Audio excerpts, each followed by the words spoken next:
संतांची गावी प्रेमाचा सोहळा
Yeah.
संतांची गावी प्रेमाचा सुकाळ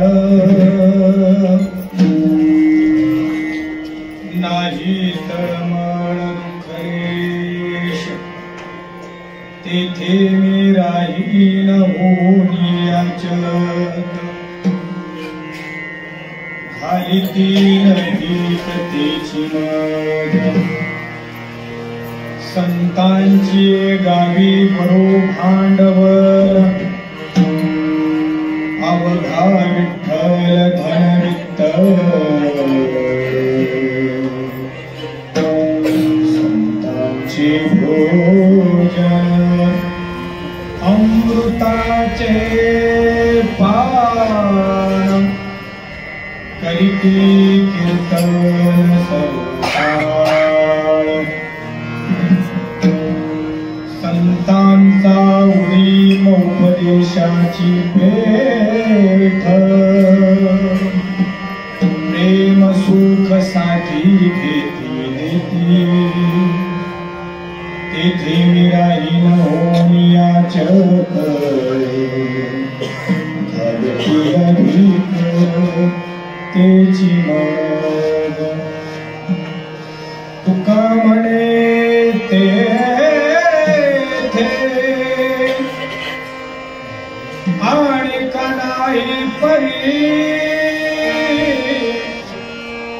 मनोरी भिकारी झालो त्यांचा तेथे मी राहीन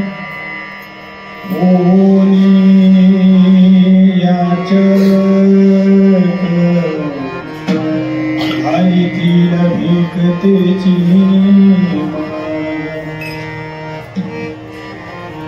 कलावज्ञ जीव धरार्थावतारं कलंकांक तेजोदीप्तां कलानीशवागा परुदाररिक्षं समाधिस्थमूर्तिं भजे ज्ञानदेवम् ॐ नमो ज्ञानेश्वराय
नमो सद्गुरु भक्त कल्याण मूर्ति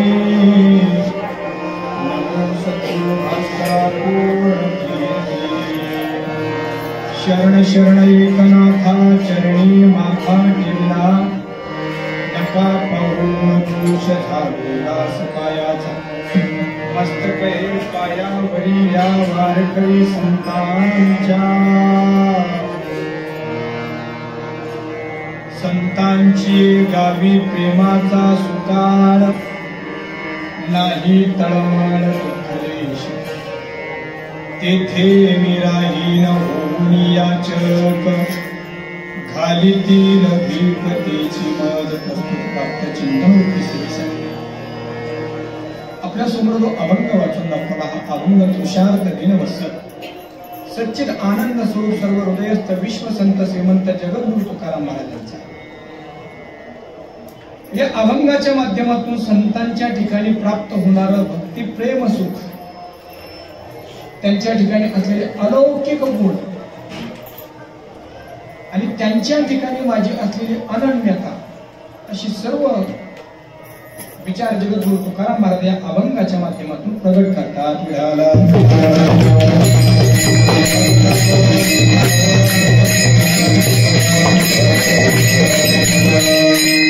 भक्तवंशा कल्पतरू करुणा सिंधू कृपा सिंधू दीनबंधू करुणा वरुणालय सच्चिदानंद घन भगवंताच्या असीम अनुग्रहाने या पवित्र कालामध्ये या पवित्र स्थानामध्ये संत श्री ज्ञानेश्वर महाराजांच्या या संजीवन समाधी उत्सवाच्या निमित्ताने आपण या स्थानावर येऊन भगवंताचं चिंतन करण्यासाठी संतांचे गुणानुवाद गाण्यासाठी प्रवृत्त आहोत.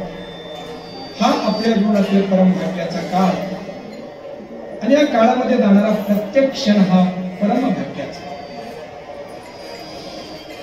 परमहंस श्री शंकर बाबा महाराज पायी दिंडी सोहळा धायरी ते आळंदी पर्यंत आपण सर्व मंडळी चालत आलेले आहेत. जे चालत आलेले आहेत ते गेले जवळच आहेत पुन्हा आणि त्यानिमित्ताने या अलंकापुर नगरीमध्ये सप्ताहाचं आयोजन त्यानिमित्ताने करण्यात आलेलं आहे.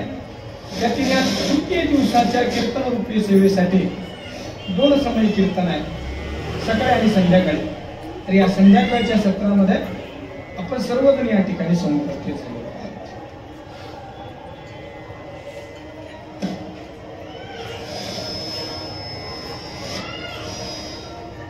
अलंकापुर मध्ये होणारी ही संत श्री ज्ञानेश्वर महाराजांची जी यात्रा आहे ही यात्रा अनेक दृष्टीने अलौकिक आहे, अनेक दृष्टीने वैशिष्ट्यपूर्ण आहे. याचं कारण असं आहे की यात्रेला येणारा जो आहे तो अनेक गोष्टींनी संपन्न होतो. सगळ्यात महत्वाचं या ठिकाणी जो यात्रेला येतो तो स्वतःला पावन करतो, तो स्वतःच्या कुळाला पावन करतो. ज्ञानेश्वर महाराजांच्या समाधीच्या अभंगामध्ये प्रसिद्ध असलेला तो अभंग आहे. जो करील याची यात्रा थोर तारील सकळ पुत्रा सकळ ही पुढे पवित्रा याची निदर्शने होती. या अलंकापूर नगरीमध्ये किंवा या अलंकापूरची जो यात्रा करतो ना, तो यात्रा त्याच्या कुळाला पवित्र करेल, संपूर्ण कुळाला तो पावन करेल आणि स्वतःलाही पावन करेल. म्हणून स्वतःला पावन करणारी ही यात्रा. या अलंकापूर नगरीमध्ये आल्यानंतर काय करायचं? गोष्टी संतांची या भेटी, सांगू सुखाची या गोष्टी. संतांच्या भेटी होतात आणि इथं आल्यानंतर सुखांच्या गोष्टी करायच्या. मग सुखाच्या गोष्टी जर करायच्या असेल तर त्या गोष्टींचा विषय संत असायला पाहिजे, संतांचे ग्रंथ असायला पाहिजे, पंथांचा विचार असायला पाहिजे. इथं येऊनही जर संसारिकच गोष्टी होत असेल मग सुखाच्या गोष्टी नाही. दुसरी गोष्ट ही आहे. तिसरी गोष्ट की या यात्रेला आपण जर आलो तर ही यात्रा ज्ञानेश्वर महाराजांना तर आवडते आपण होतच, पण ज्ञानेश्वर महाराजांपेक्षा भगवंताचे आपण लाडके होतो. निळोबाने वर्णन करतात, यात्रे अलंकापुरा येथे ते आवडते विठ्ठला. या अलंकापूर यात्रेला जे जे येतात ना ते विठ्ठलाला आवडतात. कारण पांडुरंगी प्रसन्नपणे केले तेने हे ज्ञाना. ज्ञानेश्वर महाराजांना प्रसन्न होऊन सांगितलं की जी शुद्ध एकादशी ती माझी असेल, वद्य पूजा असेल, आणि या अलंकापूर नगरीमध्ये येणारे जे आहेत त्यांची प्रसन्नता, त्यांचा आनंद पांडुरंग परमात्म्याला वाटतो. तिसरी गोष्ट अजून एक, खऱ्या अर्थाने संसारामध्ये विश्रांती नाहीच आहे. लोकांना आपण विचारूया किंवा आपण सगळेच विचार करूया, ज्याला विश्रांती आपण म्हणतोय, संसारामध्ये त्याची नेमकी व्याख्या काय? कुणालाही विश्रांतीची नेमकी व्याख्या संसारामध्ये सांगता येणार नाही. थोडस प्रॅक्टिकली बघूया. खाली बसलेले जे माणसं आहेत ते म्हणतील आम्ही आता विश्रांतीमध्ये आहोत, उभे राहिल्यापेक्षा. पण 2 तास बसून राहिलं की थकवा येतो. पण खाली बसलेले माणसं म्हणतील विश्रांती कशामध्ये? उभी राहण्यात. जे उभे आहेत त्यांना विचारलं विश्रांती कशासाठी? पाय दुखले, 2 तास झाले. 2 तास होणार नाही कीर्तन आपलं, 1 तास. 1 तासामध्ये आमचे पाय दुखायला लागले, आता विश्रांती कशामध्ये? बसणार. बर, जे माणसं खूप जागलेत त्यांना म्हटलं आता तुम्हाला विश्रांती कधी? ती म्हणजे झोपल्यावर. पण झोपी गेलेल्या माणसं काय 24 तास झोपतात का? खूप जास्त वेळ झोपलं तर पाठ दुखणार. ते म्हणतात उठण्यामध्ये जा विश्रांती. जे बसलेले त्यांना चालण्यामध्ये विश्रांती, चालणाऱ्या माणसांना बसण्यामध्ये विश्रांती, बोलणाऱ्या माणसांना शांत राहण्यामध्ये विश्रांती, शांत बसलेल्या माणसांना बोलण्यामध्ये विश्रांती. विश्रांतीची नेमकी व्याख्या काय? तर व्यवहारामध्ये विश्रांतीची व्याख्याच नाही, पण अध्यात्मामध्ये नक्कीच व्याख्या आहे विश्रांतीची. म्हणून हे जे स्थान आहे आनंदी स्थान, आता त्याची व्याख्या करायला आपल्याला त्याच्यामध्ये वेळ नाही. पण हे जे आनंदी स्थान आहे, अलंकरोती अर्थात आपल्या सर्व इच्छा तृप्त करणारे स्थान आहे, किंबहुना इच्छाच निवृत्त करणारे. म्हणून या ठिकाणी विश्रांतीसाठी सामान्य जीव येतो. याच्यामध्ये विशेष काय? नामा मने देवा चला तया,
विश्रांती घ्यावया कल्पवे 84 सिद्धांचा सिद्ध पेटी मेळा. तो सुख सोहळा किंवा हा सुख सोहळा काय वर्णू, अशी विश्रांती प्राप्त करून देणार आहे स्थान आहे. अशाच त्याने आपण सगळेजण आलेला आहे. आदरणीय आमचे गुरुबंधू विठ्ठल महाराज गव्हाणे आणि त्यांनी स्थापन केलेले ही ब्रह्म विद्या प्रसारक मंडळ या स्थानामध्ये आपण सगळेजण समुपस्थित झालेलो आहोत. आदरणीय आमचे महाराज अभंगामध्ये सुकाळ आहे आणि ज्यांनी मंगलाचरणालाच एकाच अभंगामध्ये अनेक चालींचा सुकाळ केला असे सुकाळी महाराज सुद्धा या ठिकाणी उपस्थित आहेत. आदरणीय महाराजांनाही वंदन करूया. मौलीच्या चौपात मध्ये असलेली ही सगळी वारकरी बाल वारकरी यांनाही वंदन करतो. आमचे आदरणीय गुरुबंधू आमचे राम महाराज बामणे महाराष्ट्रातील प्रसिद्ध असे ते मृदंगाचार्य आहेत, उत्तम वक्ते आहेत, उत्तम कीर्तनकार आहेत, तेही या ठिकाणी उपस्थित आहेत आणि आपण सगळे त्या ठिकाणी उपस्थित आहोत. आपल्या सगळ्यांच्या चरणी मी वंदन करतो. मुळामध्ये आपण ज्या उद्देशाने एकत्र आलोय, ज्या माध्यमातून एकत्र आलोय, ते माध्यम म्हणजे आपल्या सगळ्यांसाठी गुरुभक्ती हे आहे. गुरुतत्व हे आपल्या सगळ्यांच्या डोळ्यापुढे आहे. खरं तर ज्ञानेश्वर महाराज सुद्धा हरिपाठामध्ये आपल्याला रोज सांगतात की परमार्थ आपल्याला जर करायचा असेल तर तो मनमुखी करायचा नाही, तो गुरुमुखी करायचा. हरिपाठ रोज आपण गात जातो, परंतु ज्याचा अतिपरिचय झाला की त्याची अवज्ञा होत आहे. त्यामुळे हरिपाठ रोजच म्हणत गेल्यामुळे अर्थाच्या दृष्टिकोनातून खूप लांब जातो. ज्ञानेश्वर महाराज परमार्थाचा मार्ग आपल्याला शिकवतात. जर मनाच्या मार्गाने तुम्ही गेलात तर खड्ड्यात पडा. मनोमार्ग गेला तो येथे मुरला, हरिपाठी स्थिरावला तोची. मग मनाच्या मार्गाने जायचं नाही तर कुणाच्या मार्गाने जायचं? संतांच्या मार्गाने. संतांची संगती मनोमार्ग गती, अकळावा श्रीपती येणे पंथे. संतांच्या सोबत आपण गेलो, संतांच्या संगतीमध्ये आपलं मन लावलं तर तो श्रीपती आकळला जातो. खऱ्या अर्थाने विश्रांतीला आपण प्राप्त होतो. असे आदरणीय परमपूज्य परमहंस परिव्राजकाचार्य शंकर बाबांच्या सानिध्यामध्ये आणि शंकर बाबांची भक्ती हृदयामध्ये धारण करून आपण एकत्र जमलेली ही सगळी मंडळी आहात. मग आळंदीमध्ये आपण आलेलो आहोत. त्या संत तत्वाचं काहीसं चिंतन आपल्याकडून घडावं मग सेवेसाठी जो अभंग आपल्याकडे मी वाचून दाखवला त्यामध्ये संतांची गावी प्रेमाचा सुकाळ नाही तळमळ दुःख लेश. अभंगाचा सरळ सरळ अर्थ सांगून 6 चरणाचा हा अभंग आहे. सगळ्या अभंगाचा अर्थ काय पूर्ण होणार नाही, म्हणून सरळ अर्थ सांगून जातो आणि त्यानंतर त्याचा विस्तार आपण या नियोजित वेळामध्ये यथामती आणि यथासमय करण्याचा प्रयत्न केला. पहिल्या चरणामध्ये तुकाराम महाराज असं म्हणतात, संतांची गावी प्रेमाचा सुकाळ. संतांच्या गावामध्ये प्रेमाचा सुकाळ आहे. आता संतांचं गाव म्हणजे काय त्याचा तपशिलामध्ये पुढे विचार करूया आपण. आणि तिथे गेल्यानंतर नाही तळमळ दुःख देश. तळमळही राहत नाही, दुःखही राहत नाही, किंबहुना तळमळ आणि दुःख यांचा लेशही राहत. आणि म्हणून तेथे मी राहीन होऊन याचक. त्या ठिकाणी मी याचक मागणारा होऊन तिथं राहील. कारण त्या प्रेमाची भीक तेच मला घालते. घाली तीन भीक त्याची मज. हे जे संत आहेत या संतांची समृद्धी 3ऱ्या चरणामध्ये सांगितली. संतांची गावी भरू भांडवल. मोरो शब्दाचा अर्थ सर्वश्रेष्ठ असं त्यांच्याकडे भांडवल आहे, असं त्यांच्याकडे संपत्ती आहे. आणि ती संपत्ती काय आहे? अवघा विठ्ठल. संपूर्ण विठ्ठल त्यांच्याकडे आहे. अर्थशास्त्राचा इथं सिद्धांत सांगितलाय, अवघा विठ्ठल धनही आहे. धन म्हणजे धन म्हणजे मालमत्ता आणि वित्त म्हणजे नगद. मालमत्ता एक तोच आहे आणि नगद एक तोच आहे. असा अवघा विठ्ठल धन त्यांच्याकडे आहे. 3ऱ्या चरणामध्ये ते खातात काय, करतात काय? संतांचे भोजन अमृतांचे पान. अमृताचं भोजन ते करतात आणि ते अमृताचं भोजन निर्माण होण्यासाठी काय करतात? करीती कीर्तन सर्व काळ कीर्तन करतात आणि त्या कीर्तनातून प्राप्त होणारं जे नामामृत आहे त्या नामामृताचं ते भोजन करतात. 4 चरण झाले, 3 झाले, 4 झाले. 5व्या चरणामध्ये ते सांगतात की संतांचा जो उद्योग आहे ना तो काय? संतांचा उदीम उपदेशाची पेठ. उपदेश करणे हा त्यांचा उद्योग. आणि त्या बाजारपेठेमध्ये माल काय आहे? कशाची साठवण करून ठेवली आहे? प्रेम सुख प्रेम सुख जे साठी म्हणजे साठवण, प्रेम सुखाची साठवण त्यांनी त्यांच्या त्या बाजारपेठेमध्ये घेऊन करून ठेवली आहे. आणि ते प्रेम सुख देतात आणि घेतात. कसे देतात आणि घेतात पुढे आपण शेवटच्या चरणामध्ये म्हणजे 6व्या चरणामध्ये तुकाराम महाराज म्हणतात, तुका म्हणे तेथे अनेक नाही पाहिजे, त्यांच्या ठिकाणी बाकी दुःख तळमळ काहीही नाहीये. आणि म्हणून मी भिकारी झालो त्यांचा, म्हणून मी कायम त्यांच्या ठिकाणी त्यांच्या चरणाचा भिकारी झालो. त्याने हकलून दिलं तरी मी तिथून जाणार नाही, असा मी या भिकारी त्यांच्या चरणाचा झालो. तेथे मी राहीन होऊन या चरण घालीतील भीक तिची मज. या अभंगाचा शब्दशः सरळ सरळ अर्थ झालाय. आता थोडस वास्तविक आणि शब्दांच्या काही शब्द या अभंगाच्या काही शब्दांना स्पर्श करूया. आळंदीमध्ये आपण आलोय, इथं सांगण्याची गरज नाही पडायला पाहिजे की टाळी वाजवा भजन करायचं आपण ना. आता मी मध्ये मध्ये म्हणणार नाही तुम्हाला की आता जेव्हा जेव्हा विठ्ठल विठ्ठल भजन होईल तेव्हा भजन करा. आता आपण मनानेच करायचं आहे आणि आनंद आपणच आपला लुटायचा आहे. भजन करूया.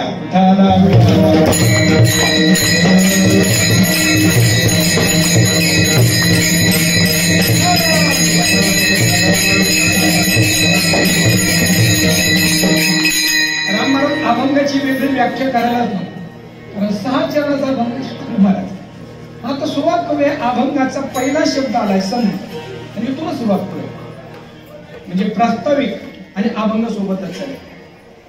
संतांच्या गावी प्रेमाचा सुकाळ, ज्या संतांच्या गावामध्ये प्रेमाचा सुकाळ असतो, सुबत्ता असते, अनुकूलता असते, बाहुल्य असतं, हे संत म्हणजे काय इथूनच आपण सुरुवात. वेदशास्त्रापासून तर पुराणापर्यंत आणि संत वाङ्मयापर्यंत संतांचं वर्णन केलं, संतांचा परिचय करून दिला.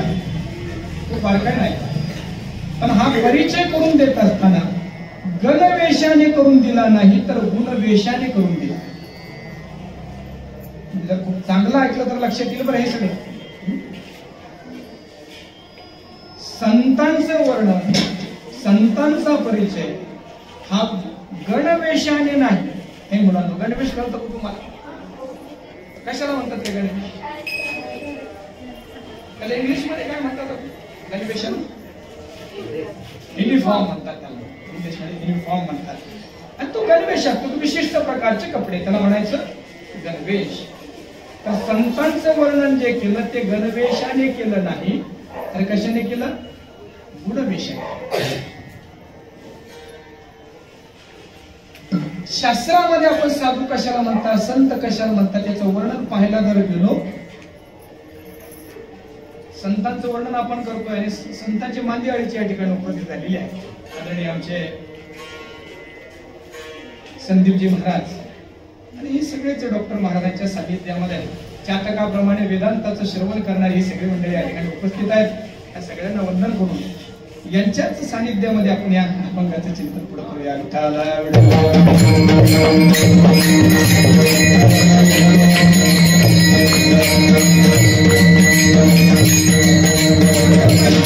मंडळी आल्यामुळे आपल्याला सुलभच झालं, कारण आता जे जे काही आपल्याला आठवणार नाही ते सांगण्यासाठी हे चालते बोलते विद्यापीठ आहेत. पण आपल्याला एखादा शब्द, आता त्या गुगलवर बघा, एखादा शब्द जर तुम्हाला येत असला तो गुगलवर टाकला की ती सगळी सगळा श्लोक येतो. तसे हे सगळे गुगल आहेत आणि जिवंत गुगल आहे, निर्दुष्ट गुगल आहे. त्यामुळे आता आपल्याला सुलभ होणार आहे. आपण विचार करत होतो की संतांचं वर्णन करत असताना शास्त्रांमध्ये ते गणवेशाने नाही तर गुणवेशाने करून दिले. इथून आपण मग वेदामध्ये हे सद्गुरूंचं साधूचं वर्णन करत असताना तद्विज्ञानार्थम सगुरुमेवा विगच्छे समीपानिहि श्रोत्रियं ब्रह्मनिष्ठम. ते संत आहेत, ते कसे आहेत तर शिष्याच्या ठिकाणी तो समीपानी आहे, हातामध्ये त्याने संविधा घेतलेली आहे. आणि गुरु कसे आहेत? श्रोत्रियं ब्रह्मनिष्ठम. अनेक शास्त्रांचं श्रवण त्यांनी केलंय आणि ब्रह्मनिष्ठ म्हणजे त्या ब्रह्मतत्वाचा आत्मत्वाने त्यांना साक्षात्कार. तद्विद्धि प्रणिपातेन परिभ्रश्नेन सेवया उपदेशन्ति ते ज्ञानं ज्ञानिनस्तत्त्वदर्शिनः. अगदी आपण असं बोलत गेलो की आळंदीमध्ये नवीन कीर्तन करायला लागला कीर्तनकार, म्हणजे मग अशा प्रमाणांच्या छड्या लावतो. आदरणीय चैतन्य महाराज असे म्हणतात की खूप प्रमाण दिल्यानंतर काय सिद्ध होतं याचं पाठांतर जास्त एवढं सिद्ध होतं, विषय काय पुढे जात नाही. आता आपल्याला काही सिद्धच करायचं असं काही म्हणून विषय पुढे जायला पाहिजे. अर्थात संतांचं वर्णन करत असताना गुणांनी त्यांचं वर्णन केलं. भागवतामध्ये तृतीय स्कंदामध्ये खूपच गोड विषय आला, खूपच गोड. माता देवहूती आणि कर्दम यांच्या माध्यमातून, देवहूती आणि कर्दम यांच्या माध्यमातून प्रगट झालेले कपिल भगवान, आणि त्या कपिल भगवंताने आपल्या मातेला उपदेश केला आहे. अतिशय अलौकिक आहे, त्याला कपिल गीता असं म्हणतात. त्यावेळी ते देवहूती माता आपल्या पुत्राला म्हणते, बाळा तुम्ही जरी माझा मुलगा म्हणून आले असला तरी आपण भगवान आहात, कला अवतार आहात, ज्ञान अवतार आहात. या जगामध्ये जेवढे सुख इतर स्त्रियांनी पाहिले नसेल तेवढे सुख मी पाहिले, भोगलेत. माझे वडील धर्मात्मा आहे, माझा पती महात्मा आहे आणि माझा मुलगा परमात्मा आहे. एवढं सगळं असून सुद्धा, एवढे भोग भोगून सुद्धा मनांच्या ठिकाणची जी अतृप्तता आहे ती संपत नाही.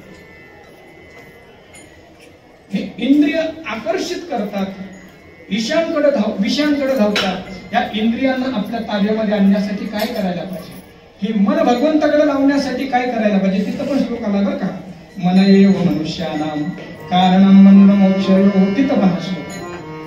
तेव्हा कपिल भगवंत आपल्या आईला सांगतात, आई त्याचा एक सोपा उपाय असा आहे की जगाकडची जी प्रीती ती मनुष्याला बंधनामध्ये टाकणारी आहे. आणि हिंदीमध्ये आहे, भाष्यकारांनी, हिंदी ज्यांनी जे भागवत केले त्यांनी खूप छान भाष्य केलं की महापुरुषों के प्रति होने वाली प्रीति या मोक्ष का कारण है. हे मन जर तू जगाकडे लावलंस तर मोह प्राप्त होईल, आणि हे मन जर महापुरुषांकडे, गुरूंकडे, संतांकडे जर लावलं तर हे तुझं मन हे तुझ्या मोक्षाला कारक आहे. आईनं प्रश्न केला, भगवान जे संत तुम्ही म्हणतात ते संत कसे असतात? ते भगवे कपड्यामध्ये असतात का? ते पांढऱ्या कपड्यामध्ये असतात का? ते उभा गंध लावतात का? ते आडवा गंध लावतात का? ते कोणाशी बोलतच नाहीत का? ते खूपच बोलतात का? ते नुसतं दुधावरच राहतात? काय त्यांचं लक्षण, म्हणजे त्यातलं काही एक लक्षण. आणि मग तिथं संतांचे लक्षण सांगत असताना काही श्लोक आले, अतिशय प्रसिद्ध एक श्लोक आहे. तितिक्षवा कारुणिका सुहृद सर्व देहिना आजात शत्रव शांत सारव साधुभूषण. सगळं लक्षण तिथं पहा. जे तितिक्षु आहे, ज्यांच्या हृदयामध्ये करुणा आहे, अजात शत्रू आहे, ज्यांच्या जीवनामध्ये सरळता आहे, असे संत आहेत. आणि अशा संतांच्या ठिकाणी मन लावायला पाहिजे. अशा पण विचार केला, वेदशास्त्रापासून तर संत वाङ्मयापर्यंत संतांचे अनेक लक्षणं, अनेक गुण, अनेक सद्गुणांचं वर्णन केलंय. आता या सगळ्यांना मिळून फक्त मी 7 लक्षण आपल्याला सांगणार. मी सांगणार म्हणजे महापुरुषांकडून ते मी ऐकले, त्याचा अनुवाद मी आपल्या पुढे करणार. आता आपण जे या ठिकाणी जे बसलेले मंडळी आहात, रोज व्यवहारामध्ये विचरण करणारे माणसं आहात, आणि असा एखादा महापुरुष जर आपल्याला मिळाला की जे लक्षण आपण बघतोय, हे लक्षण म्हणजे एवढेच असे नाही, तर एक प्रासंगिक लक्षण की ज्या लक्षणाच्या माध्यमातून एखाद्या महापुरुषाच्या ठिकाणी हे लक्षण आपल्याला दिसले की त्या महापुरुषाच्या चरणी मस्तक ठेवायला हरकत नाही, किंबहुना हे लक्षण दिसले की आपलं जीवन त्याच्या ठिकाणी समर्पित करायला हरकत नाही, अशी ते लक्षण आहे. लक्षण बघूया, भजन करा थोडासा.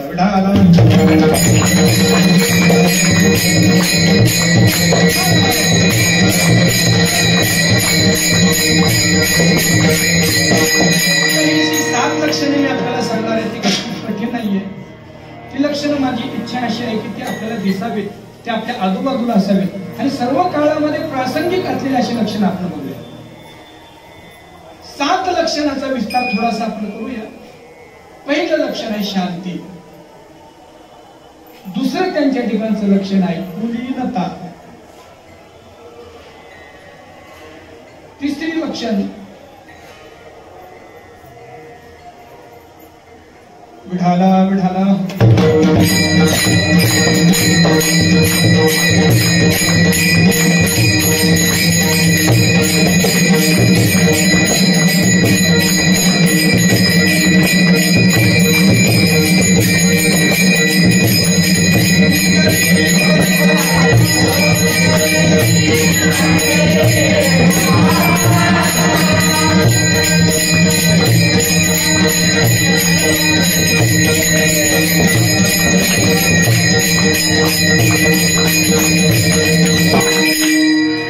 शांती, कुलीनता, स्वधर्मनिष्ठा, तीन.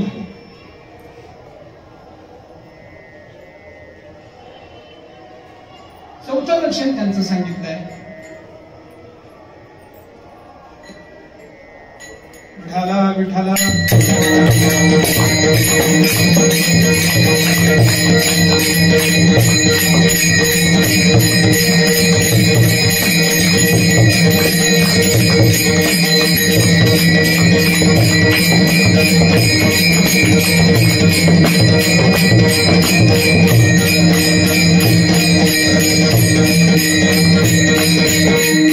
तिसरं लक्षण त्यांचं सांगितलं आश्रमी निष्ठा. चौथं लक्षण त्यांचं सांगितलं की ते कुणामध्ये जरी राहत असले तरी त्यांची स्वनिष्ठा स्वतःमध्ये असणार. चार झाले. सुवेश, मला शब्द आठवत जातील तसं तसं बोलूया आपण पुढे. पाचवं लक्षण त्यांचं सांगितलं सुवेश.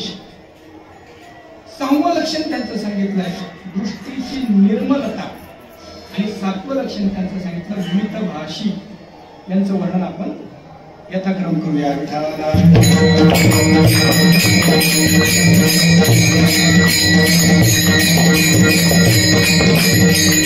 संतांचं लक्षण करत असताना अनेक ठिकाणी आपल्याला पाहायला भेटेल की संत कोण की ज्यांच्या ठिकाणी शांती आहे, योग्याची संपदा, त्याग आणि शांती, उभयलोकी कीर्ती, कीर्ती सोहळा मान. साधू जो आहे साधूच्या ठिकाणी असलेले पहिलं लक्षण आपण जे बघतो ते शांती आहे. किंबहुना नाथ महाराज अभंगामध्ये असं म्हणतात की ज्या सद्गुरूंच्या माध्यमातून माझ्या जीवनातली संध्या करून संध्या निवृत्त झाला त्यांच्या ठिकाणी सुद्धा यमुना रूपी शांती होती. गुरु कृपा निर्मळ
कृपा निर्मळ भागीरथी प्रमाणे त्यांची कृपा आहे.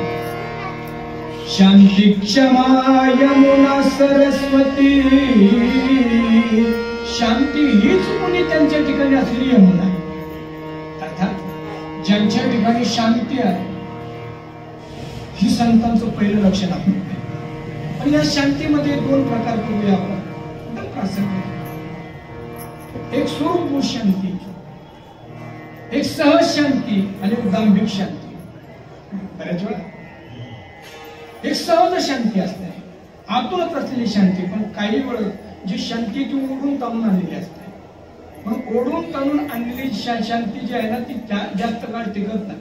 असं आहे की स्वभावगत शांती नसेल आणि अशी माणसं शांत राहण्याचा प्रयत्न केला की काहीतरी असा प्रसंग येतो आणि त्यांचा मूळचा स्वभाव प्रगट. आदरणीय परमपूज्य मोरारजी बापूंनी त्यांच्या कथेमध्ये या दांभिक शांतीचा दृष्टांत सांगितला होता. प्रासंगिक. एका गावामधला एक मुलगा लहानपणापासून अतिशय खोडकर. घरी जर पाहुणे आले तर त्या पाहुण्यांच्या बुटामध्ये सुद्धा याने विंचून टाकायचे. गावातले पोरं घ्यायचे, आंघोळीसाठी गेलं की त्यांना त्या विहिरीमध्ये टाकायचं. विहिरीत टाकलं म्हणून दगड मारायचे त्यांना. सगळं गाव परेशान. मग सगळ्या गावाने विचार केला काय करायचं या पोराचं. म्हणजे याला गावात राहण्याचा हा लायकीचा नाही, याला जाऊ द्या हरिद्वार. साधू झाला तर थोडासा शांत होईल. हरिद्वारला पाठवलं, ऋषिकेशला पाठवलं. तिकडे जाऊन त्याने अध्ययन केलं खूप चांगलं. आणि गुरुजींना सांगितलं गुरुजी आता मी काय गावात जात नाही, आता काय मला गावात जाण्याची इच्छा नाही आणि आता मी संन्यास घेणार. गुरुजी त्याला संन्यास दिला आणि संन्यास दिला की मग त्याचं नाव बदललं जातं. त्याचं नाव ठेवलं शांतीनाथ. काय नाव ठेवलं? शांतीनाथ नाव. शांतीनाथ नाव ठेवलंय. काय भाषांतर राहणार हा पोरगा आता शांतीनाथ झाला. गावातल्या लोकांना कळालं की आपल्या गावातला जो मुलगा आहे त्या मुलाला संन्यास दिला आणि संन्यास देऊन त्याचं नाव शांतीनाथ ठेवण्यात आलं. एवढा मोठा गौरव आपल्या गावातल्या मुलाचा झालाय, त्याला आपल्या गावात बोलवलं. त्या मुलाला गावामध्ये बोलवलं आणि बोलवल्यानंतर खूप मोठा त्याचा सन्मान केला. गावामध्ये शोभायात्रा काढली. त्यानंतर त्याच्यासाठी एक व्यासपीठ तयार करण्यात आलं. उच्च आसन त्याच्यामध्ये ठेवण्यात आलं. हे जे शांतीनाथ आहेत इथले नाही तर जवळचे लांबचे होते ते शांतीनाथ महाराज त्या व्यासपीठावर बसले आणि मग आता लोक नमस्कार करायला आले की त्यांनी हात करायचा असा करायचा. परंतु त्याचा एक लहानपणाचा मित्र होता. त्याने सांगितलं अरे हा इतका पुरझाळ होता, वर्गामध्ये जरी गेला तरी खडू खाऊन टाकायचे, मास्तरांना खडू मारून फेकायचे. हा एवढा चपळ, याने नाव शांतीनाथ ठेवला. आता डोळे झाकून बसला. हा खरोखर शांत झालाय. हा मिलिंदर त्याचा मित्र. आता हे जरी मोठे झालेले असले, महाराज मोठे झाले असल्यामुळे हा काय त्या लहानाला ओळखत नव्हता आणि हा लहान मात्र ओळखत होता. आपला मित्रच आहे हा. आता एवढ्या मोठ्या गर्दीमध्ये कसं जावं, त्याने गर्दीतून कशी तरी रस्ता काढला आणि त्या शांतीनाथ महाराजांच्या त्या व्यासपीठाजवळ गेला. असं नाव बघा आणि गेल्यानंतर महाराजांना नमस्कार केला. नमस्कार केल्यावर महाराजांनी आशीर्वाद दिला. आणि मग या लहानपणाच्या मित्राने विचारला महाराज जी प्रणाम प्रणाम, आपका संन्यास हुआ है? हाँ संन्यास हुआ, संन्यास हुआ है. अच्छा तो क्या नाम रखा आपके गुरुजी ने? आपका नाम आपके गुरुजी ने क्या रखा?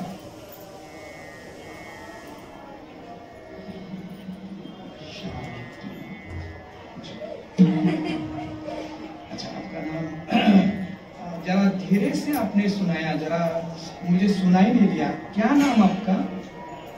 मेरा नाम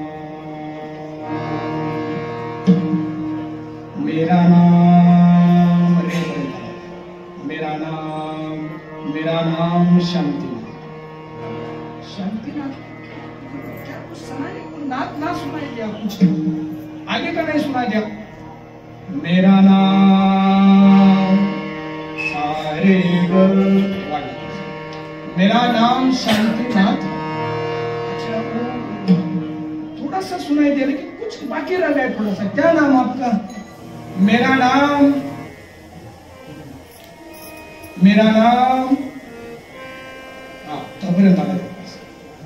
मेरा नाम शांतिनाथ है. नहीं जरा जोर से सुनना. आपने जो बताया ना उसमें थोड़ी सी मराठी मध्ये म्हणूया त्याला थोडी घाई झाली. हिंदीत काय म्हणावं लागेल त्याला? बहुत जल्दी हो गया, बहुत जल्दी हो गया. तुझं नाव शांतिनाथच आहे का? शांतिनाथच आहे. बहुत जल्दी हो गए. मैंने सुना नहीं ठीक से. और बताओ. मेरा नाम शांतिनाथ है. और अभी बाद में और एक बार पूछा ना तो थप्पड़ लगा दूंगा. तुझे बताया ना कल बार मेरा नाम शांतिनाथ है. आम्हाला शांती. अर्थात अशी जी शांती आहे ही शांती ओढून तणून आणणारी शांती आहे. स्वरूपभूत शांती काही वेगळीच. संत श्री ज्ञानेश्वर महाराजांच्या बाबतीमध्ये ती शांती कशी आहे? रेड्यामुखी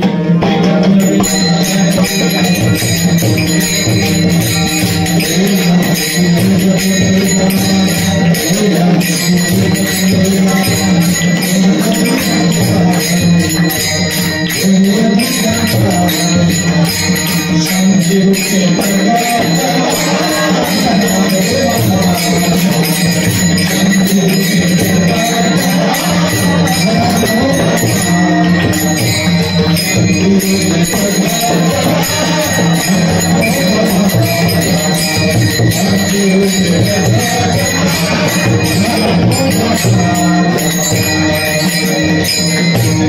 आपल्या सगळ्यांना माहिती आहे की ज्ञानेश्वर महाराज की सगळ्या जगाला पवित्र प्राप्त करून देणारे हे 4 संत रत्न जेव्हा पैठण नगरीमध्ये आलेत आणि आल्यानंतर आम्हाला शुद्धीपत्र द्या एवढंच म्हटले होते.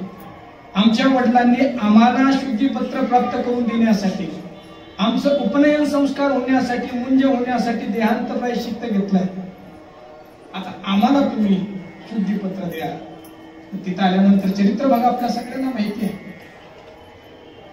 तिथं असलेल्या धर्मपीठाने त्यांना काही शुद्धीपत्र दिलं नाही. सांगितलं तर एक काम करा, तुम्ही भगवंताचं नामस्मरण करा. यानंतर तुम्ही काय विवाहाच्या फंदामध्ये वगैरे पडू नका. यानंतर भगवंताचं नामस्मरण करा आणि त्या याच्यामध्ये आपलं जीवन व्यतीत करा. हे मान्य केलं होतं. पण तिथं असलेले काही जेवढ्या मोठ्या पगड्या होत्या तेवढाच मोठा अहंकार त्या पगड्यांच्या खाली होता. त्यांनी विचारलं होतं, का रे तुझं नाव ज्ञानेश्वर? या गावामध्ये राहणारा एक रेडा आहे, त्याचं नाव सुद्धा ज्ञानेश्वर आहे.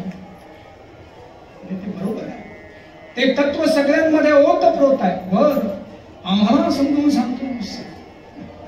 मग आम्ही ऐकलंय की तुला वेद येतात. या रेड्याला पण वेद होईल का? म्हणजे काय नाही. विद्यावचस्पती अण्णा म्हणाचे हे चमत्कार नाहीत, हे सत्याचे प्रयोग आहेत. आतापर्यंत सांगितलं की सर्वम खलुइदं ब्रह्म नेह नास्ति किंचन. ज्ञानेश्वर महाराजांनी ते सत्याचे प्रयोग करून दाखवले की ते परब्रह्म सगळीकडे ओतप्रोत भरलेला आहे. आणि मग त्या रेड्याच्या डोक्यावर हात ठेवला. आपल्या सगळ्यांना चित्र भाग माहिती आहे.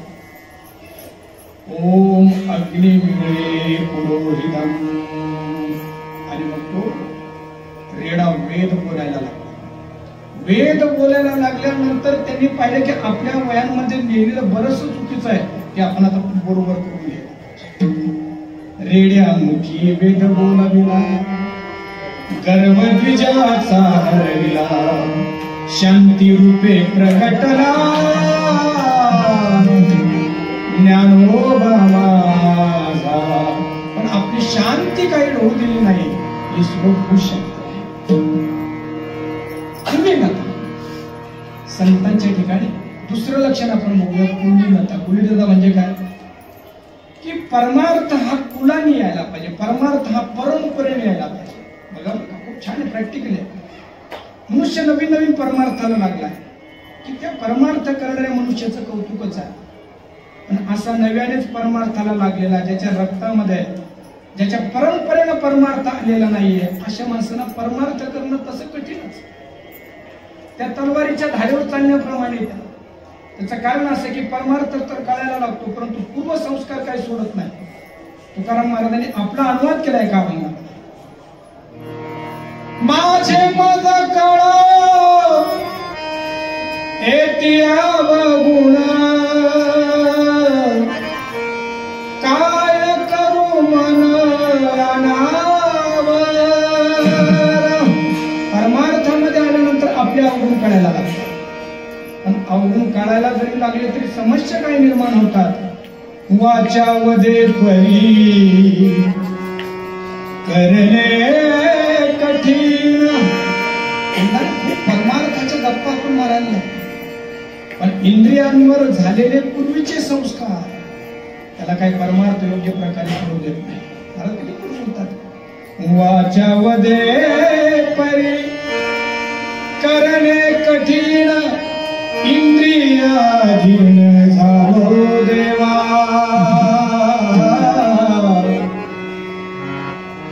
आदरणीय परमपूज्य सारथी मूर्ती ज्ञानेश्वरी आदरणीय नामदेवजी महाराज यांचे आगमन या ठिकाणी झालेले आहे.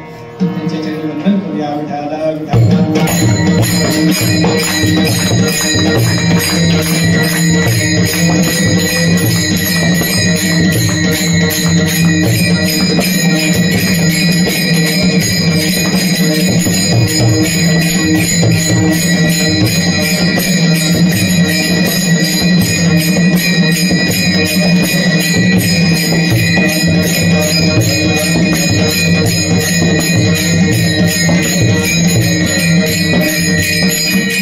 आपण पाहतो की परमार्थ हा फुलाने यायला पाहिजे. त्याच्या वंशामध्ये, त्याच्या वंश परंपरेमध्ये, अनेक वंशामध्ये या सत्याचे प्रयोग झालेले पाहिजे, परमार्थ झालेला पाहिजे. आणि असा परमार्थ जेव्हा पुढं पुढं पुढं पुढं येतो ना, तो परिष्कृत होऊन येतो. कसा बघावा याला? जगद्गुरु तुकोबारांच्या चरित्रामध्ये आपण असं बघतो की महाराजांचे मूळ पुरुष विश्वंभर बाबा, आणि या विश्वंभर बाबांना त्यांची आई सांगते. काय सांगते? तुझ्या वडिलो वडिली निर्धारी चालविली पंढरीची वारी, त्यासी सर्वथा अंतर न करी, तरीच संसारी सुबरपण. तुझ्या वडिलो वडिली निर्धारी चालविली पंढरीची वारी. महाराजांचे मूळ आठवे मूळ पुरुष, आणि त्यांच्याही त्यांना सांगते तुझ्या वडीलधाऱ्यांनी पंढरपूरची वारी चालवली, या पंढरपूरची वारी तू अखंडित चालव, तर या संसारामध्ये सुफळपणे नाही तर निष्फळ. विश्वंभर बाबापासून तो परमार्थ बोलोबापर्यंत, म्हणजे बोलोबापर्यंत म्हणजे किती पिढ्या? या जवळपास 8 पिढ्या. 8 पिढ्यांपर्यंत तो परमार्थ आला. आता थोडंसं लक्षात घ्या. हा जो परमार्थ आला, हा परमार्थ असा आला नाही की मी माझ्या घरामध्ये, म्हणजे आपण थोडंसं वेगळं बोलूया. प्रश्न, माझ्या घरामध्ये तो फड आहे म्हणून माझा मुलगा फडकरी व्हायला पाहिजे, अशी ती परंपरा नाही. आणि एक वाक्य आहे ते पुढा, विरासत में गद्दी मिल सकती है, बुद्धी नाही. तर राजकारणामध्ये पण आपण असं बघतो की आमचेच मुलं आमदार खासदार व्हायला पाहिजे, पण त्यांना आगली तर पाहिजे. ठीक आहे, अक्कल असेल तर हरकत नाही. इथं आपण जी कुलीनता पाहतो, ती कुलीनता फक्त ते काय वंशाची नाहीये, कुलीनता ही विचारांची आहे. म्हणून तर त्याला परंपरा असं म्हटलंय की ती परंपरा एका हृदयातून दुसऱ्या हृदयामध्ये संक्रमित करायची. आणि कितीपर्यंत? 8 पिढ्यापर्यंत. आणि 8 पिढ्यांपर्यंत तो परमार्थ आला की तो परमार्थ कुलीनतेचा परमार्थ असतो, तो रक्तामध्ये भिनतो. आणि ते महापुरुष सुद्धा मागवळून पाहताना म्हणत असतात, देवा हे माझी मीरा,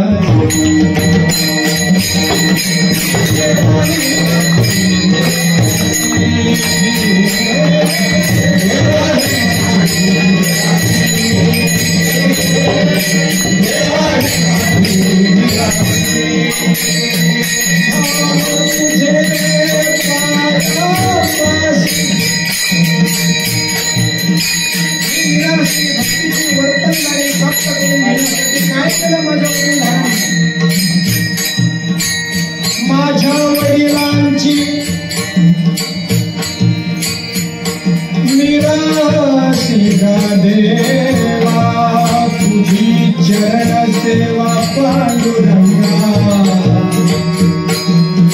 काय केलं त्यांनी ह्या परंपरा जोपासण्यासाठी? उपवास पारणी राखिला दारवंता, केला भोगवता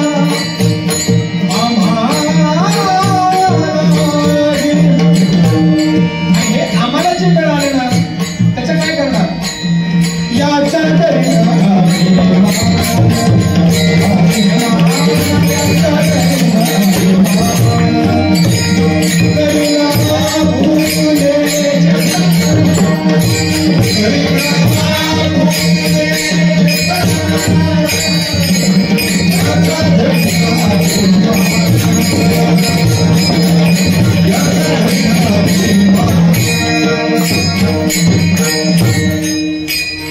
सर्व संत महापुरुषांच्या चरित्रामध्ये आपण जर पाहिलं तर त्यांच्याकडे आलेला जो परमार्थ आहे तो परमार्थ कुलीनतेने आलेला आहे. ते ज्ञानेश्वर महाराजांच्या बाबतीमध्ये हरिहर पंथापासून तर विठ्ठल पंथापर्यंत, इकडे भानुदास महाराजांपासून तर इकडे एकनाथ महाराज, हे सगळा परमार्थ जर पाहिला तर तो कुलीनतेने आलेला आहे. आणि कुलीनतेला आलेला परमार्थ मनुष्याला आनंद देत असतो. म्हणून ज्यांच्या चरणावर आपण डोकं ठेवायचं त्या महापुरुषाच्या ठिकाणी असलेला जो परमार्थ आहे ना तो कुलीनतेला आलेला असा. आश्रमी निष्ठा, आश्रमी निष्ठा अर्थात ज्या आश्रमामध्ये आहे त्या आश्रमाची निष्ठा, त्या आश्रमाचा परिष्कार, त्या आश्रमाचा गौरव त्याच्या आचरणाने व्हावा अशा प्रकारे त्याच्या ठिकाणी आश्रमनिष्ठा असा. चौथा लक्षणामध्ये तो सगळ्यामध्ये असावा, पण सगळ्यामध्ये असूनही त्याला स्वतःमध्ये रंगता यायला पाहिजे. सुंदर ऐकून ऐके निंदा स्तुती कानी जैसा का उन्मनी योगीराज, सगळ्यामध्ये आहे, पण सगळ्यामध्ये असूनही ज्याला स्वतःमध्ये रंगताय त्याचं उत्तम उदाहरण जर कोण असेल तर त्या गोपिका. तुका म्हणे हासे जग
वेशावरून परमार्थ ठरत नाही, आपण पहिल्यांदा बोललो. पण तरीही आपण ज्या क्षेत्रामध्ये आहोत त्या क्षेत्राच्या अनुकूलच आपला वेश असायला पाहिजे. वारकरी संप्रदायामध्ये हे धोतर परिधान केलं, पांढरा शर्ट त्याच्यावर आहे, टोपी आहे, गंध लावला आहे. हे कशासाठी की तुमच्याकडे पाहिल्यानंतर पुढच्याच्या मनामध्ये एक सात्विकता निर्माण होते. लहानपणी मोठा घास थोडासा, परंतु परमार्थामध्ये वापरणारे माणसं सुद्धा अशा रजोगुणाचे कपडे घालतात की खाली बसणाऱ्या माणसांच्या अंतःकरणामध्ये रजोगुण निर्माण होतो. एखादा धर्मप्रचारक, एखादा कीर्तनकार हा समाजामध्ये धर्माचा प्रचार करत असेल, त्याच्याच बोटामध्ये 10 बोटामध्ये 10 अंगठे असते, खाली शर्ट आहे आणि त्याच्यावर वेगवेगळ्या प्रकारचे तमारगिरासारखे कोट असते. खाली बघणाऱ्या, त्याच्याकडे बघणाऱ्या माणसाच्या अंतःकरणामध्ये सात्विकता निर्माण होणार नाही, रजोगुण निर्माण होणार. म्हणून ज्यांना धर्म प्रचार करायचा त्याचा वेश सुद्धा सुवेश असायला पाहिजे, असं त्याच्या दृष्टीची निर्मलता असायला पाहिजे, त्याच्या डोळ्यामध्ये वासना नाही, त्याच्या डोळ्यामध्ये उपासना असायला पाहिजे. ज्याच्या चरणी आपल्याला डोकं ठेवायचं ना त्याच्या ठिकाणी हे सगळे गुण असायला पाहिजे. स्वामी रामतीर्थांच्या चरित्रामध्ये खूप गोड भाग येतो. सकाळी सकाळी हरिद्वारला असताना स्नानासाठी गंगेवर गेलेले आहे. स्नान झालं आणि स्नान झाल्यानंतर आपल्या आश्रमाकडे येत होते. आश्रमाकडे येत असताना सहजच एका इमारतीकडे, एका माडीकडे त्यांची दृष्टी गेली आणि बघतात तर काय सकाळचं कोवळं ऊन सगळीकडे त्या ओळ्या उन्हाची वर्षा झालेली आहे. आणि त्या महलावर, त्या माडीवर एक 16 वर्षीय कन्या स्नान झालेलं होतं. आपले केस वाळवत ती बसली होती. आता ती तरुण झालेली, तिच्याकडे हे सारखे पाहायला लागले. गल्लीमध्ये अनेक माणसं तिथं आले आणि आल्यानंतर त्यांनी पाहिले की हा साधू वर बघतोय मुलीकडं. एक दोनदा त्याच्याकडे आले. म्हटलं महाराज आम्ही तुम्हाला ओळखतो, तुम्ही चांगले साधू आहात आणि तुमची आताची जी क्रिया आहे ती काय योग्य दिसत नाही. तुम्ही जर सारखं असं काहीतरी करत राहाल तर लोक मारतील तुम्हाला. स्वामी रामतीर्थ असले. म्हटले काय वाटतंय? तुम्ही त्या मुलीकडे धडधडीत बघताय, तरुणीकडे बघताय आणि काय वाटतंय म्हणजे काय? स्वामी रामतीर्थ म्हणताय या मुलीकडे बघत असताना या मुली तर कधीच हरून गेली, या मुलीचं स्मरण तर कधीच मी विसरून गेलो. हे हाडामासाची आता तरुण दिसते, काही वर्षांनी म्हातारी होईल, मरेल. नासक पुष्कळीचं सौंदर्य ही जर एवढी सुंदर दिसत असेल तर हिला बनवणारा परमात्मा किती सुंदर असेल मी विसरलो. सामान्य मनुष्य एखाद्या सौंदर्याकडे बघितलं की त्याच्या जीवनातील उपासना संपून जाते, वासना निर्माण होते. आणि महापुरुषांनी या जगातल्या कुठल्याही सौंदर्याकडे बघितलं, वासना नाही, त्याच्या अंतःकरणामध्ये उपासना निर्माण होते. दृष्टीची निर्मलता. ज्याच्या दृष्टीमध्ये वासना नाही, उपासना दिसत असेल, डोकं ठेवा त्याच्या आपलं जीवन समर्पित करा. तो मितभाषी असा. मितभाषी म्हणजे काय? बोलायची गरज नसेल तर बोलूच नाही, आणि बोलण्याची गरज असेल तर गाडाभर बोलला तरी बोलण्याचा अहंकार त्याच्या हृदयावर येत असेल. साचल टिके दोन्ही बोलोनी न बोले झाला मौनी, जो भोगिता उन्मनी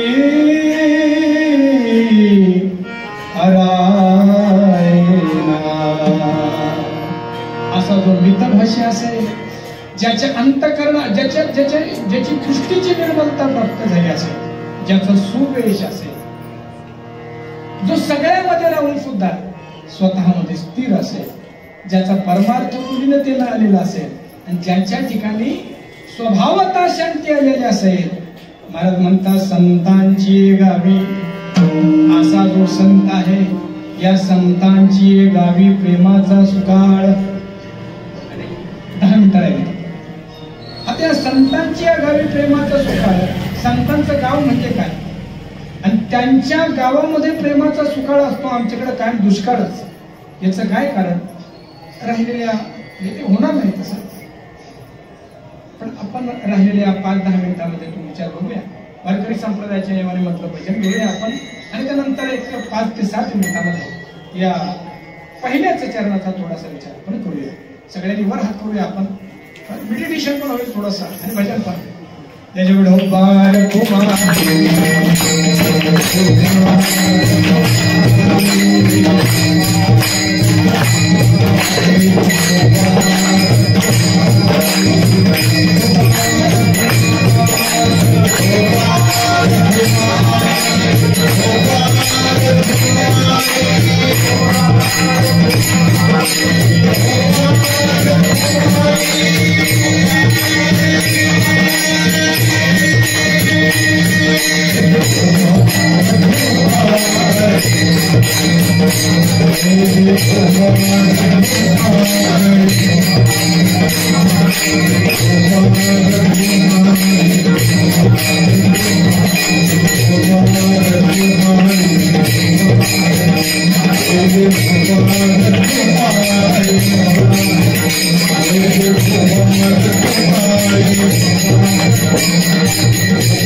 संतांची गावी प्रेमाचा सुकाळ.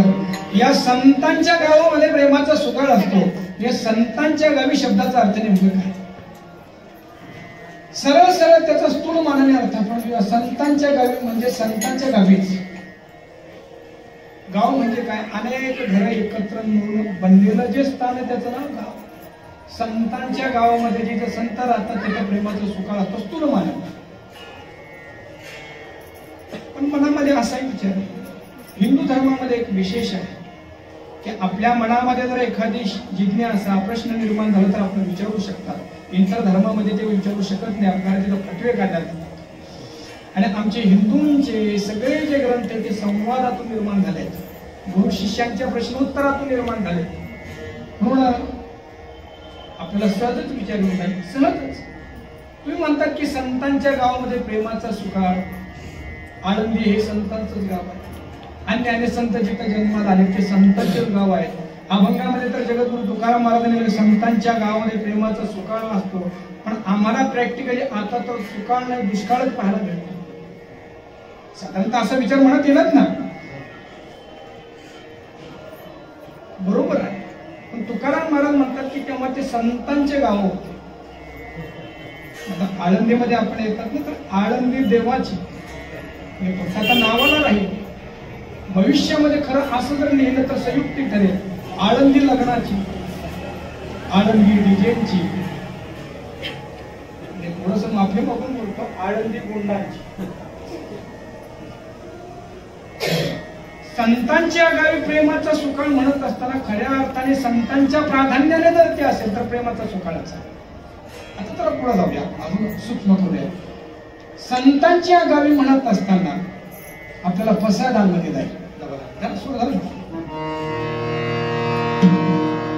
वर्षते सकळ मंगळी ईश्वर निष्ठांची मादियाळी अनवरत भूमंडळी भेट तुया पिता. पसायदानाकडे थोडं लक्ष द्या. अखंड मांगल्याचा वर्षाव करणारी ही जी संत आहेत ना, हे संत एकटे राहणार. मग कसे असावेत? संतांची मांदियाळी असावी. किंबहुना ज्ञानेश्वर महाराजांचे जे वेगवेगळे कार्य आहेत त्यातलं एक कार्य असं आहे की ते महाराष्ट्रामध्ये संतांची मांदियाळी निर्माण केली. जयाने घातली मुक्तीची गवंडी मिळवली मांदी वैष्णवांची. आता पुढे आहे का? हा संतांचा जो समुदाय, या समुदायाचं वर्णन करत असताना मौली पुढे पसायदानामध्ये म्हणतात चला, म्हणजे सगळं चलाच म्हणायचं ना, चला म्हणायचं. चला कल्पतरूचे आरव चेतना चिंता मनीचे गाव. संतांचा जो समुदाय आहे ना, या संतांच्या समुदायाला सुद्धा गाव म्हटलंय. संतांच्या गावी प्रेमाचा सुकाळ. अर्थात संतांच्या समुदायामध्ये नक्की प्रेमाचा सुकाळ. अजून संतांचं गाव काय करता याचा अर्थ, या देहाला सुद्धा गाव. देहाची या गावा आलिया जन्म तुझिया सोबडिया ना म्हणू नये धनंजया जिया परी. असं अनेक ठिकाणी गाव. दयालागी आलेसी पांडवा तो कार्यार्थ गावा साधुनिया. असे अनेक आहे. अर्थात देहाला सुद्धा गाव म्हटलंय. अर्थात संतांच्या गावी म्हणजे संतांच्या देहामध्ये अजून ते विवेकाचे गाव की परब्रह्मीचे स्वभाव ना तरी अलंकारी अवयव ब्रह्मविद्येचे. संतांना विवेकाचं गाव सुद्धा. अर्थात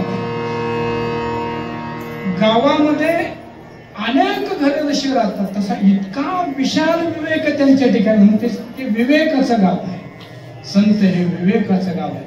संतांचं गाव या शब्दाचा अर्थ आपण असा केला, संतांचा समुदाय, संतांचा देह आणि संतांचा स्वभाव.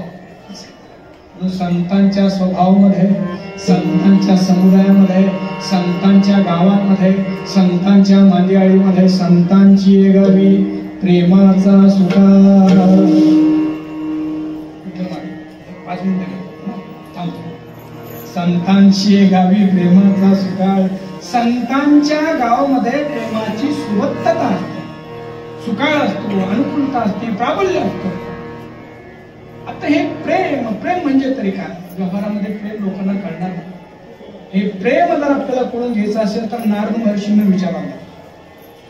गुणरहितम कामनारहितम प्रतिक्षणवर्धमानम अविच्छिन्नम सूक्ष्मतरम अनुभवरूपम यल्लब्ध्वा पुमान् सिद्धो भवति अमृतो भवति तृप्तो भवति. असं जीवनाला तृप्ती प्राप्त करून देणारं जे आहे ना त्याचं नाव प्रेम. अजून जाता जाता सांगतो थोडस चिंतनाच्या कक्षा आपण थांबूया. देहाच्या स्तरावर जे आहे ना त्याला वासना म्हणूया, मनाच्या स्तरावर जे आहे त्याला आपण प्रेम म्हणूया, आणि आत्मस्तरावर जी ती भक्ती आहे. त्याचा विस्तार बराचसा आपल्याला करता येतो. श्रिया गायले ऐकावे, श्री रूप डोळा देखावे, सर्विंद्रिये अयंगावे सीतेची. या स्तरावरही प्रेमाला पाहणारी माणसं आहे ना. देहाच्या स्तरावरती वासना आहे, मनाच्या स्तरावर ते प्रेम आहे थोडंसं, आणि आत्मस्तरावरती भक्ती आहे. वासना ही क्षणिक आहे, प्रेम हे थोडस तीव्र आहे तोपर्यंत मनासारखं होतं तोपर्यंत, आणि भक्ती ही शाश्वत आहे. आता शेवटचं त्याच्यामध्ये ऑप्शन करूया आपण. कामामध्ये स्वतःच्या सुखाचा विचार आहे, प्रेमामध्ये दुसऱ्याच्या सुखाचा विचार आहे, आणि भक्तीमध्ये विश्वाच्या सुखाचा विचार आहे. संतांनी जे प्रेम केलं ते ना देहावर, संतांनी जे प्रेम केलं ना मनावर, संतांनी जे प्रेम केलं त्या आत्मतत्वावर, त्या परमात्म्यावर, आणि त्यामुळे त्यांच्या सानिध्यामध्ये सगळ्यांनाच प्रेम प्राप्त होतं. अजून कोणती आपण विचार करूया, हे सगळं आपल्या जीवनामध्ये यायला पाहिजे. संतांच्या जीवनामध्ये प्रेमाचा सुकाळ येतो, आमच्या जीवनात का नाही? प्रेम येण्यासाठी काही गोष्टी असाव्यात. जीवनामध्ये अनृतता नसावी, अनृत्य नसावं, आणि अनित्यता नसावं, अनित्यत्व नसावं. कसं सांगतो? अनृतता म्हणजे काय? अनृत म्हणजे काय?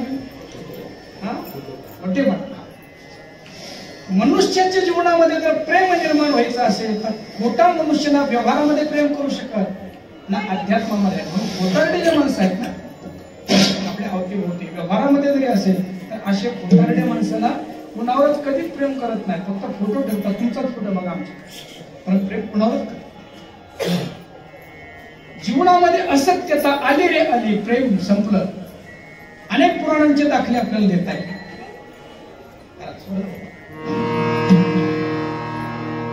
रामचंद्र प्रभू दंडकारण्यामध्ये आपल्या पित्यांच्या आज्ञेने आलेले आहे. कथा विस्ताराने रामचरितमानसामध्ये विशेषत्व आणि त्याचा महापूर मोठा केला आहे.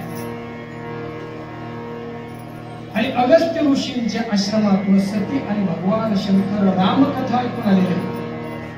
दंडकारण्यामध्ये आल्यानंतर रामचंद्र प्रभूंच्या पत्नीचं अपहरण झालेलं आहे, आणि हा सीते म्हणून रामचंद्र प्रभू युद्ध करताय.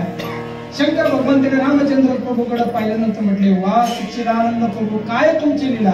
सती म्हटले, वेडे झाले की काय तुम्ही? अहो साधा दिवाना तो माणूस, वेडा मनुष्य बायकोसाठी रडतोय, कानी माणूस, आणि त्याला देव म्हणताय तुम्ही? असं म्हणू नको, भगवंताची ती लीला आहे. खूप छान तुळशीदास म्हणतात, सुनहु सती तव, सुनहु सती तव नारी सुभाव, संशय अरुण दरई उडकाऊ, सुनहु सती तव नारी स्वभाव. सती नारी स्वभावाची, आणि नारी म्हटलं की त्याच्यामध्ये संशय असतो. विस्तारायला सती तिथे गेली, सीतेचं रूप घेऊन रामचंद्र प्रभूंच्या समोर उभी राहिली. उभी राहिल्यानंतर रामचंद्र प्रभूने त्यांना विचारलं, माता सती आला शंकर भगवंत कुठे? त्यांना कळालं रामचंद्र प्रभूने मला ओळखलं. खूप विस्ताराने आणि व्यापक ती कथा आहे. त्या परत आल्या, आणि शंकर भगवंताने विचार केला होता, तुम्ही भाऊ काय केलं तिथं? काय नाही केलं, तुम्ही जसा तो नमस्कार केला तसा तिथं जाऊन मी नमस्कार केला. शंकर भगवंत तुम्ही खोटं बोललात माझ्यासोबत. तर खरं तर तुम्हाला मी माझ्या वाम भाग देऊन टाकला होता, पण तुम्ही खोटं बोललात. काय सांगितलं तुम्ही? कछून परीक्षा लीन गोसावी, तीन प्रणाम तुम्हारी नाही, कछून परीक्षा लीन गोसावी. भगवान शिवाने मनोमन सतींचा त्याग केला, सतीने यज्ञामध्ये आपला देह संपवला, परंतु ते प्रेम परत कधीच निर्माण झाले. ज्याच्या हृदयामध्ये अमृतता आहे ना, त्याच्या जीवनामध्ये प्रेम आहे. ज्ञानेश्वर महाराज असं म्हणतात, अरे ही ज्ञानेश्वरी जी मी निर्माण केली ना, या ज्ञानेश्वरीसाठी पुण्य काय होत. माझी या सत्यवादाचे तप, वाचा केले बहुत कल्प, अया कृपेचे हे अया फळाची हे महाद्वीप पातली प्रभू. संतांच्या ठिकाणी सत्यत्व आहे. सत्य बोले मुखे दुःखवे अनेकाचे दुःखे, असे अनेक प्रमाण आपल्याला सापडते. संतांच्या ठिकाणी ते सत्यत्व असल्या कारणाने संतांची गावी प्रेमाचा सुकान. संतांच्या ठिकाणी अनृत्यता नाही, नृत्य आहे. नृत्य म्हणजे काय? वारकरी जेव्हा पंढरपूरला जातात ना, अंतकरणामध्ये भगवंताचं प्रेम एवढं निर्माण होतं. खेळ मांडीला वाळवंटी घाई, नाचती वैष्णवी, क्रोधाभिमान केला पावटणी, एक एकाला घेतली पायी.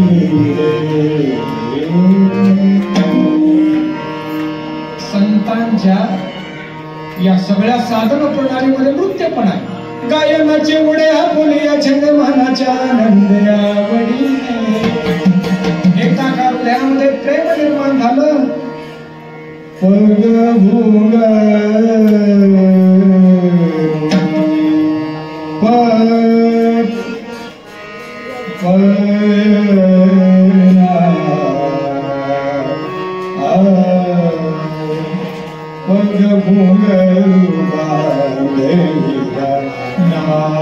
नाची रे मैं तू अपने नारायण की हो गया पहिदासी रे.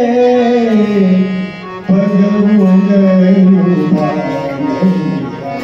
नाची रे धन्यम वृंदावनम तैलम भक्ती नृत्य यत्राचे. त्या भक्तीचे मूळ स्वरूप तर नाचणार. ती नाचणार यांच्या हृदयामध्ये ती प्रकट झाली की त्याला नृत्य करायला लागलं. ज्याच्या जीवनामध्ये नृत्य आलं की प्रेम आपोआप. आता पुढचं जे थोडस बोललं, भक्तांच्या जीवनामध्ये अनित्यता नसते. वेदांतामध्ये त्या जगाकडे आपण पाहत असताना हे जग अनित्य नश्वर आहे. भक्ताच्या भक्तीमध्ये मात्र या जगाकडे पाहत असताना तू म्हणत असतो हे अनित्य नाही, हे माझ्या भगवंताचं. आणि मग भगवंताची भक्ती करण्यासाठी मी मुक्त नाही होणार, मी परत जन्माला. का म्हणे गर्भवासी सुखे घालाव्या मासी.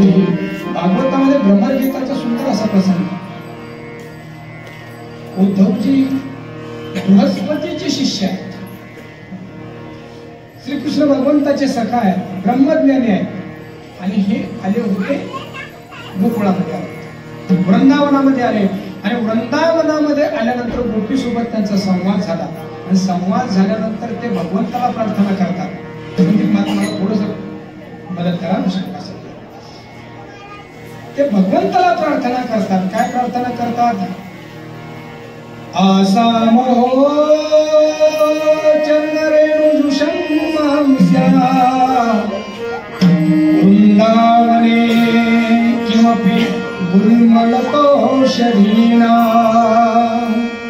या दुस्त्यजां स्वजनमार्य पथं च हित्वा भेजुर्मुकुन्द पदवीं श्रुतिभिर्विमुज्या.